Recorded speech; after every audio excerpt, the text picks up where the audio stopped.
Na página 7 da tua introdução, você começa assim, ó. Eu invisto em pessoas diariamente, mas nunca espero algo em troca. Por quê? Ó, por causa da seguinte frase que eu coloco aí. Porque quando você investe em bolsa de valores, você precisa esperar um retorno. Pô, não vou botar dinheiro na bolsa se não é pra ganhar. Mas quando se trata de pessoas, essa expectativa pode te afundar no mar de decepção. Certo. Então como é que você equilibra a decepção com as pessoas? Só tem um jeito, diminuindo o grau de expectativa.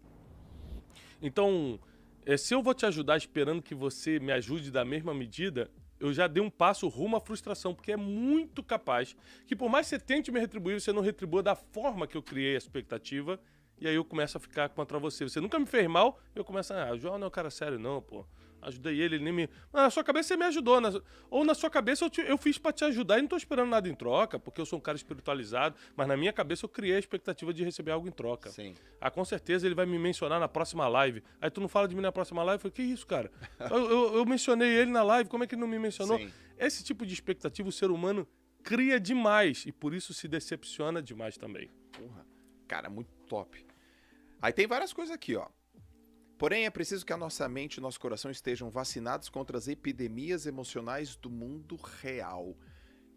O que seriam essas epidemias? Então, vamos lá. Essa parte do mundo real e do mundo ideal... Isso. Foi uma das coisas que mais colou desse livro.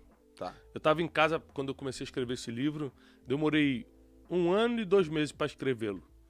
E você escreveu no mundo todo, né? Que tem uma passagem aqui que você fala, enquanto eu escrevo esse livro... Exatamente. Eu tô em outro país. Eu aproveitava as viagens, escrevia no avião, mas basicamente eu acordava todo dia às 5 horas da manhã, porque é o seguinte, na vida da América, a gente fazia tudo. O do yourself é muito forte lá, faça você mesmo, né? Sim. Então, eu acordava as crianças às 7 horas da manhã, enquanto Janine arrumava a parte de mochila para eles saírem, são 4 filhos, né? Eu ia fazendo café da manhã e levava numa minivan que eu tinha, levava eles para a escola. Sim. Então era só o dia me consumia tanto, basicamente eu sendo dono de casa, né, ficava em casa e vinha uma vez por mês para o Brasil para trabalhar e tal, que eu resolvi acordar mais cedo para escrever. Falei, cara, eu não estou produzindo o que eu poderia produzir. Eu acordava às 6 e pouca já para começar a cuidar das crianças, comecei a acordar às 5 todo dia. Certo. Que era uma coisa que eu sempre odiei, acordar cedo. Comecei a acordar às 5 horas da manhã todo dia e descobri 2 coisas importantes. Primeiro, que silêncio. Era inspirador. Segundo, eu escrevia numa parte da casa que dava fundos para um lago e onde nascia o sol. Então todo dia eu via o nascer do sol. Uau. Aí eu descobri que imagem importa, ambiente importa. Sim. Não é só o horário da quietude, mas também o ambiente. Cara, e aí eu fiquei simplesmente 13 meses sentado escrevendo esse livro todo dia. Quando caiu a ficha do mundo real, mundo ideal, para mim foi uma das melhores partes, porque eu expliquei o seguinte, ó. No mundo ideal, que foi apresentado por Jesus, as pessoas perdoam 70 vezes 7. Tem um versículo na Bíblia que diz, se uma pessoa errar contra você, perdoa-o. Aí os discípulos perguntaram para Jesus, quantas vezes? Jesus, 70 vezes 7 em um dia. Em até 24 horas, se uma pessoa errar contigo 70 vezes 7, você precisa perdoá-la todas as vezes. Então, no mundo ideal, as pessoas vão perdoar 70 vezes 7. Mas no mundo real, elas perdoam? Elas perdoam? No mundo ideal, nós deveríamos lidar bem com os inimigos, porque a própria Bíblia diz que a gente precisa alimentar quem nos feriu. Deixar pra lá.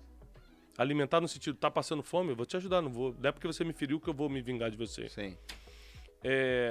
No mundo ideal, nós amaríamos uns aos outros, nós cuidaríamos uns dos outros, não teria inveja, né? Não teria vários problemas, mas no mundo real existem várias epidemias. Que epidemias são essas? Inveja, o ciúme descontrolado, o sentimento de possessão, a competição. Cara, o sentimento de competição tá desleal na nossa geração por causa da internet. Sim. Eu fico olhando o Instagram dos outros e começo a desejar, caramba, mas como é que ele pegou esse carro? Mas como é que ele fez isso? Como é que ele consegue treinar todo dia e tá magro? Tudo é uma comparação, tudo começa a te fazer mal. É uma epidemia emocional. Sim. Então, e quando eu escrevi esse livro não existia o coronavírus, né? Eu comecei a escrevê-lo em 2018 e terminei em 2019. Sim. Então, essa palavra epidemia não tinha É verdade, Tá muito cara. forte hoje, mas na época não tinha uma correlação com o que tá acontecendo. Até uma pergunta que eu ia te falar, pô, você considera que esse livro vendeu pra cacete? Uhum. Já é best-seller. Já é best-seller. E se você considera que esse livro, ele... Eu tenho uma opinião sobre isso, tá? Mas eu quero ver a tua. Se ele é atual, inclusive na época da epidemia aqui do Covid. Eu acho que esse livro, ele é um manual que vai ficar por muitos anos rodando, porque ele trata de uma coisa que sempre vai existir, pessoas. Sim. E pessoas são sempre iguais. Sim. Mesmo ciúminho, mesmo inveja, mesmo sentimento de competição, mesmo disse-me-disse, fofoquinha, familiar brigando com familiar no estrago Natal, por causa de coisa pequena, porque na verdade tem acúmulos de lixo emocional guardados, não tratados, aí quando o primo fala um negócio fica todo mundo nervoso, pá. Então, ser humano é tudo igual. Então eu vim fazendo um raio-x do ser humano, expondo como você resolver. Certo. Basicamente, você só resolve o problema com pessoas, primeiro eliminando o seu próprio ego e orgulho, que é a maior dificuldade, nosso maior inimigo.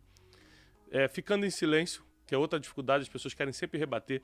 Nesse livro eu falo isso, o tempo de não leva o desaforo pra casa, comigo é bater ou levou, esse tempo acabou, irmão. Passou, antigo, né? É antigo. Profissionalmente não dá mais certo. Na rua você vai ser preso se fizer isso. Hoje em dia tem lei contra... Então, você precisa ter domínio das suas emoções. Você precisa ter domínio do seu comportamento. Sim. Porque o seu talento, cara, ele pode te colocar em muitas mesas estratégicas, mas só o comportamento te mantém lá. Perfeito. Se você der uma desviada no seu comportamento, não importa o nível do seu talento, ninguém quer você perto mais. Cara,